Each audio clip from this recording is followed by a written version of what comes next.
गुरु भगवान को नमन है। स्वयंभू मनु की पत्नी शत्रुपा के गर्भ से प्रियव्रत और उत्तानपाद दो पुत्र हुए। दोनों भगवान के रूप होने के कारण अपनी प्रिय प्रजा का पालन बहुत ही उत्तम विधि से करते थे। नृप उत्तानपाद की दो रानियां थी। एक का नाम था सुनीति तथा दूसरी का नाम था सुरुचि। जब महारानी सुनीति से कोई भी संतान न हुई तो राजा उत्तानपाद का चित्त अत्यंत दुखित हुआ और उनके चित्त में वैराग्य प्राप्त होने लगा। तब रानी सुनीति ने उन्हें बहुत समझाया और उसने केवल संतान प्राप्ति के लिए ही उनको दूसरा विवाह कर लेने की अनुमति दी। पहले तो राजा ने रानी की यह बात ना मानी, किंतु रानी सुनीति के विशेष आग्रह से राजा ने उन्हें अपना दूसरा विवाह कर लिया। मैत्रेय जी बोले, हे विदुर, इस प्रकार राजा उत्तानपाद अपनी नई रानी सुरुचि को अपने महलों में लिवा कर लाए। उसके पीछे उसके कुछ ही दिन बाद रानी सुनीति के श्री भगवान की कृपा से पहले ध्रुव नामक पुत्र हुआ और इसके अनंतर रानी सुरुचि के उत्तम नामक पुत्र हुआ। बड़ा भाई ध्रुव अपने छोटे भाई उत्तम से अत्यंत प्रेम करता था, किंतु ध्रुव की सौतेली मां सुरुचि ध्रुव को सदैव क्रोध से भरी दृष्टि से देखा करती थी और वह यह न चाहती थी कि ध्रुव राज सिंहासन पर बैठे और शासन करे। राजा उत्तानपाद रानी सुरुचि को बहुत प्रेम करते थे क्योंकि वह छोटी रानी थी। एक दिन राजा सुरुचि के पुत्र को गोद में लेकर सिंहासन पर बैठे हुए थे। उसी समय सुनीति पुत्र ध्रुव ने भी चाहा कि मैं भी अपने पिता की गोद में बैठूं, परंतु सौतेली मां सुरुचि ने ध्रुव को राजा की गोद से हटा दिया और कहने लगी, अरे ध्रुव, अब तू भगवान का भजन कर, जिससे मेरी कोख से फिर जन्म लेवे, तभी तू राजा की गोद में बैठने का अधिकारी होगा। अभी तू बच्चा है, तुझे ज्ञान नहीं है, तू स्त्री का दूध पीता है, इसलिए तू राजकुमार नहीं कहलाया जा सकता। मैत्रेय जी बोले, हे विदुर जी, तदंतर ध्रुव रोता हुआ अपनी मां सुनीति के पास पहुंचा। जब सुनीति ने दूसरे लोगों से तथा बालक ध्रुव से सुरुचि की ऐसी बातें सुनी तो उसे बहुत ही दुख हुआ और स्वयं भी नेत्रों से आंसुओं की धारा बहाने लगी। हे विदुर, सुनीति ने चित्त में धैर्य धारण किया और अपने पुत्र ध्रुव को समझाती हुई बोली, हे बेटा, तेरी सौतेली मां ने सब कुछ सत्य और ठीक ही कहा है। एक परमात्मा का भजन ही संसार में सार है और सब संसारिक सुख तो केवल एक स्वप्न मात्र है। मनुष्य को शरीर का अभिमान नहीं करना चाहिए। परमेश्वर के भजन के प्रभाव से तेरे परदादा ब्रह्मा जी इस समस्त विश्व को रचते हैं तथा भजन के प्रभाव से तेरे दादाजी मनु जी ने इस संसार में सुयश तथा उत्तम आनंद भोगे और अंत में वे परम मुक्ति को प्राप्त हुए। हे पुत्र, तू भी उन्हीं भगवान वासुदेव का भजन कर। उनकी आराधना संपूर्ण कष्टों को समूल नष्ट करने वाली है। जिन भगवान वासुदेव के दिव्य दर्शनों के लिए इंद्र आदि देवता भी सर्वदा तरसते रहते हैं और जिनकी उपासना पूर्व जनों ने की, उन्हीं भगवान का तू एकांत में भजन कर। मैत्रेय जी बोले, हे विदुर, बालक ध्रुव कुमार अपनी विमाता के कटु शब्दों से एवं अपमान से दुखित होकर तथा अपनी माता सुनीति के ज्ञान उपदेश को पाकर घर से निकल पड़े। यह रहस्य श्री देवर्षि नारद जी ने जान लिया। कि ध्रुव आधी रात में घर वालों से छिपकर वन को जा रहा है। तो वे शीघ्र ही मार्ग में आकर ध्रुव जी को समझाते हुए बोले, हे बेटा, अभी तू बहुत छोटा है और अभी खेलने कूदने के योग्य तेरी यह उम्र है। तुझको अब इतना मान अपमान का विचार नहीं करना चाहिए। योग का रास्ता बहुत ही कठिन है। बड़े बड़े योगी जन्म जन्म में योग के बहुत से ही साधन किया करते हैं, तो भी वे उन हरि भगवान को नहीं प्राप्त कर पाते। ध्रुव बोले, हे भगवान, मेरी अल्प बुद्धि में यह कोई बात नहीं आती है। अब आप तो मुझे परमात्मा के मिलन का कोई साधन बतलाइए, क्योंकि गुरुवर ही सन्मार्ग द्वारा उत्तम पद दिला सकते हैं, जिसको मेरे दादा परदादा ने भी नहीं प्राप्त किया। हे गुरुदेव, मैं आपकी शरण में हूँ। गुरु के बिना कदापि ज्ञान का प्रकाश नहीं हो सकता। अतः हे मुने, आप कृपा कर मेरी इस अभिलाषा को पूर्ण करो और मुझे भगवान वासुदेव के दर्शन कराओ। मैत्रेय जी बोले, हे विदुर, ध्रुव जी की इन बातों को सुनकर नारद जी बहुत ही प्रसन्न हुए और ध्रुव को ज्ञान उपदेश देने लगे। नारद जी बोले, हे ध्रुव, तुझको माता सुनीति ने यही रास्ता बताया है। तू श्री लक्ष्मीपति भगवान श्री नारायण का मन में ध्यान कर और हृदय मंदिर में उनकी दिव्य मूर्ति को बिठा ले, जिनका मेघ के समान सुंदर शरीर एवं कांतिमय मुख है और जो पीतांबर पहने हुए, मस्तक पर सुंदर रतन जटित मुकुट पहने हुए, गले में कौस्तुभमणि का हार धारण किए हुए एवं चतुर्भुज स्वरूप लिए हुए और चारों हाथों में शंख, चक्र, गदा तथा पद्म धारण किए हुए सर्वदा रहते हैं। उनका स्वरूप बहुत ही उत्तम एवं अपूर्व है। हे पुत्र, सुन, ओम नमो भगवते वासुदेवाय, इस 12 अक्षर के मंत्र का तू जप करना। इससे तुझे किसी भी प्रकार का भय नहीं होगा। मधुवन में श्री यमुना जी के पवित्र तट पर एक ऊंचा सा टीला है।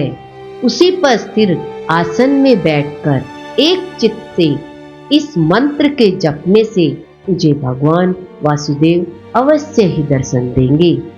किंतु भगवान के ध्यान को न भुलाना। हे ध्रुव, मेरा तुझे आशीर्वाद है। यहां से तू सीधा मथुरापुरी को चला जा और वही मधुवन है। मैं तेरे माता पिता को समझाने जाता हूँ, जो तेरे विरह में शोकाकुल हुए आंसुओं की नदी बहा रहे हैं। हे विदुर, नारद जी इस प्रकार कहकर राजा उत्तानपाद के समीप पहुंचे। उनका वहां पहुंचते ही यथोचित सत्कार हुआ। उन्हें नारद जी कहने लगे, हे राजन, आप बड़ी रानी सुनीति के सहित किस चिंता में हो? राजा बोले, भगवान, मैं बड़ा दुष्ट और पत्नी भक्त हूँ। मेरा छोटा सा बच्चा ध्रुव अपनी मौसी की वाणी रूपी बाणों से व्यथित होकर अकेला कहीं वन को चला गया है। वह मेरी गोद में बैठना चाहता था, परंतु मैं उसे न बैठा सका। अतः मेरे द्वारा उसका घोर अपमान हुआ है। हे मुनि, मेरा पुत्र ध्रुव कहाँ है? मेरी रानी सुनीति की आंखों का तारा कहाँ है? हे विदुर जी, तब श्री देवर्षि नारद जी राजा व रानी को धीरज देते हुए सब प्रकार से समझाते हुए कहते हैं। श्री नारद जी बोले, हे राजन, तुम बालक की कोई चिंता ना करो। तुम्हारे बालक की बराबरी तो बड़े बड़े लोग पालादिक भी नहीं कर सकते। उसे मधुवन में श्री नारायण भगवान के दर्शन होंगे, वह परम उच्च पद को प्राप्त करेगा। नारद जी शीघ्र वहां से अंतर्ध्यान हो गए। अब राजा उत्तानपाद पुत्र की चिंता में उदासीन वही रहने लगे। ध्रुव ने मधुवन में प्रथम श्री यमुना जी में स्नान किया और उस टीले पर घोर तप करना आरंभ कर दिया। कुछ समय तक वायु भक्षण किया और फिर उसने श्वास लेना भी बंद कर दिया।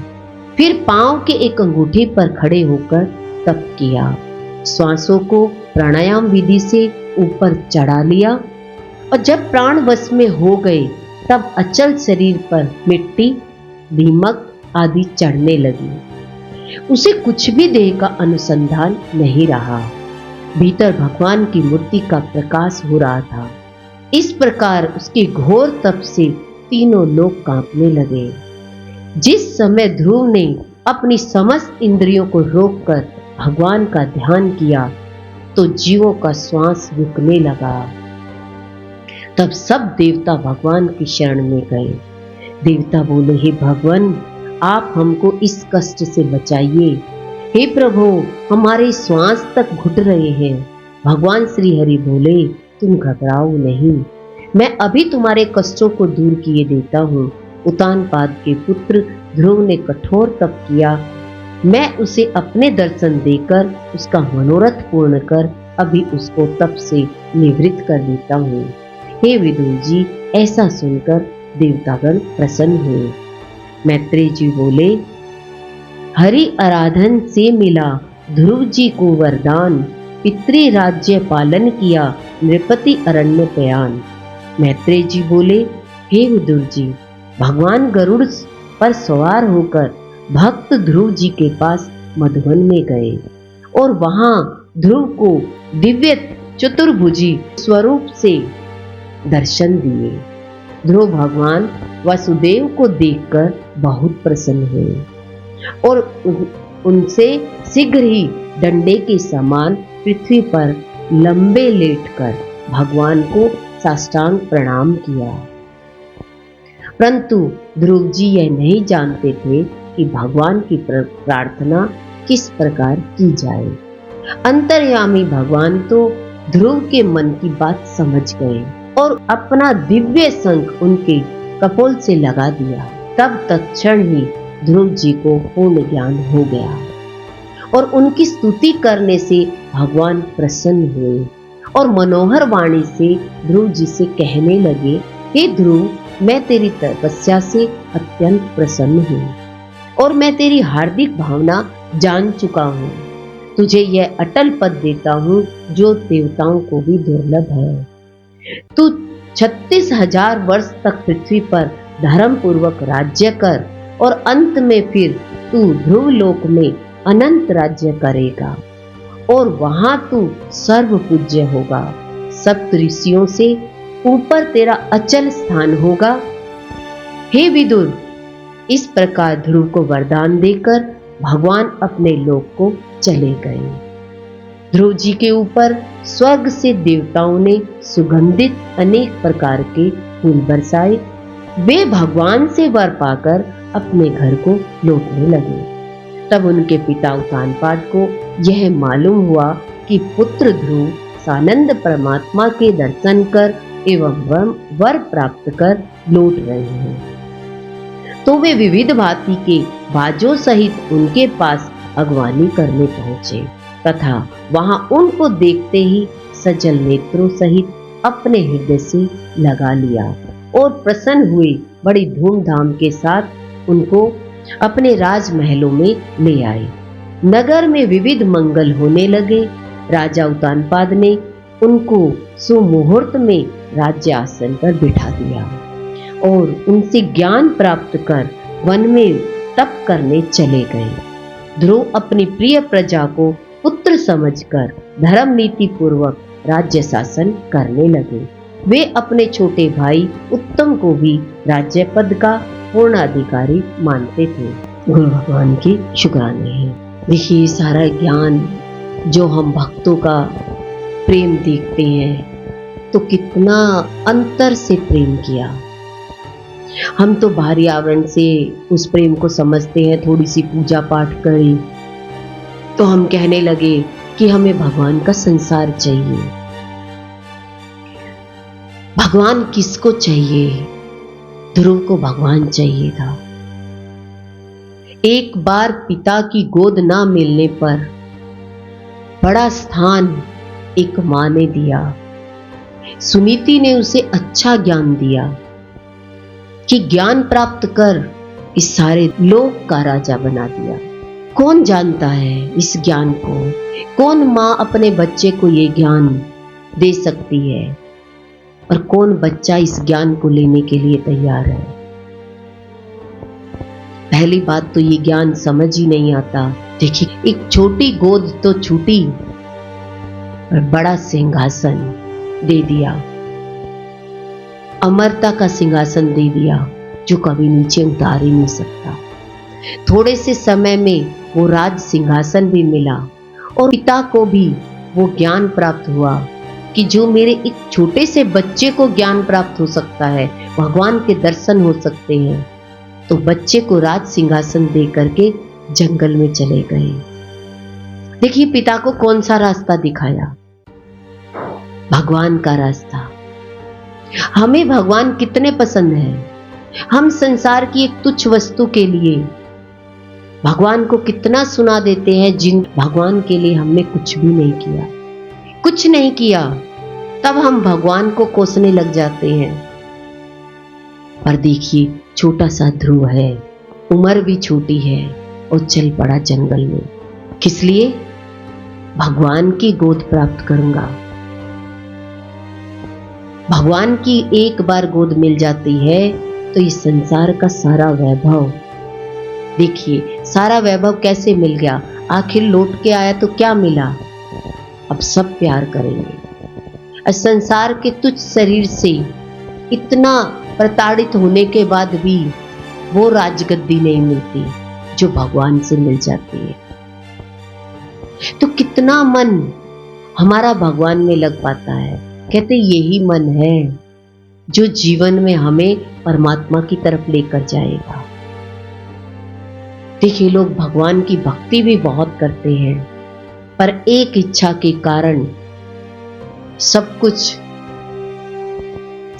हो जाता है।